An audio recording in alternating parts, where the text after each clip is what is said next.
you mentioned experimentation, so you get to just kind of throw things against the wall, I guess, a little bit tomorrow night. What would you say you want to be able to just see the most, most eager to see?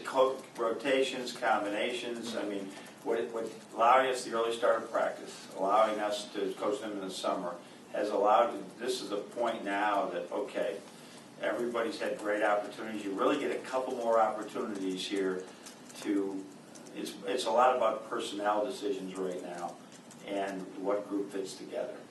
So it'll be more about that. It won't be just yet exactly what are our strengths and how we're going to play. We're still finding those things out. I think that goes through till February. You're still trying to find out what really works best as the scouting reports goes out, the synergy info goes out, what works best defensively and offensively. Joe?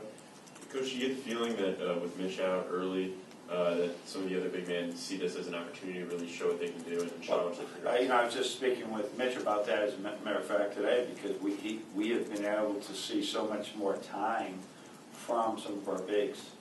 So it's been good for them to just work out without looking over their shoulder, without having another option. We've been forced to try to do as much as we can with our big guys. So I think it's been a great opportunity for everybody to show us what they have. And there's been some very good moments. There's some other moments we still have to work on. Andy? Obviously, Spike had his moments last year where everybody saw what he could do, but what has he done this summer to become more of an overall point guard and be able to do the things you're going to need distributing? That's a good question. He really understands coming in, even though he was a prep school player. Our offense and our defense was somewhat new to him in some areas, and he has a much better understanding of people's roles on the team and how we all feed off each other's action, both offensively and defensively.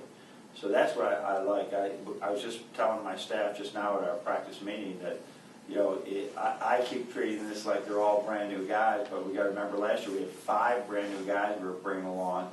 This time it's 3, so it's different.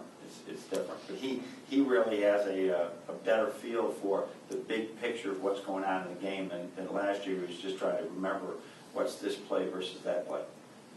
Angelique? John, going back to the experimentation, I imagine you've done that in practice, but you're just saying getting it into game speed.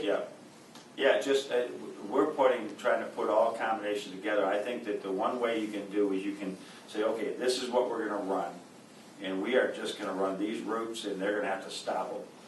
Or we can say, hey, we're going to run this, but let's have different people running different routes. To make a football analogy, that's a different thing. If you're guarding this guy and he's doing one thing all the time, we're trying to be more diverse with our package if we can be. We'll see. That's the big experimentation besides personnel. Kyle? Speaking of Mitch, how does the approach change with him out of the lineup? From offense? He's really been good. Helping Mark now, he's taking him under his wing.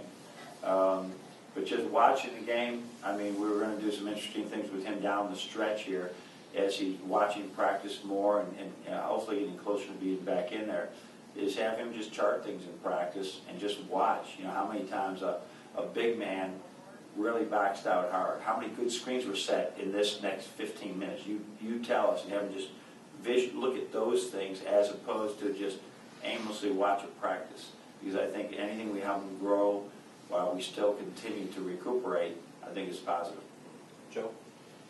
Back to Spike, do you get the sense that he could play at the off guard as well as that point? And against what sort of situations could you maybe... Well, I think any time that he and Derek are really, they've been point guards since the first time they ever played bitty ball, probably. So anytime you have lots of pressure defense, full court, you put those two out, it turns into pressure offense. So that's one option. Obviously foul trouble.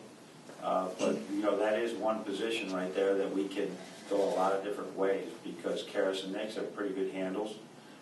Glenn is one of our top assist guys in all the scrimmages thus far. So there's some, a lot of things. A lot of times we just going to just play and let them play to the vision and the strengths that they have.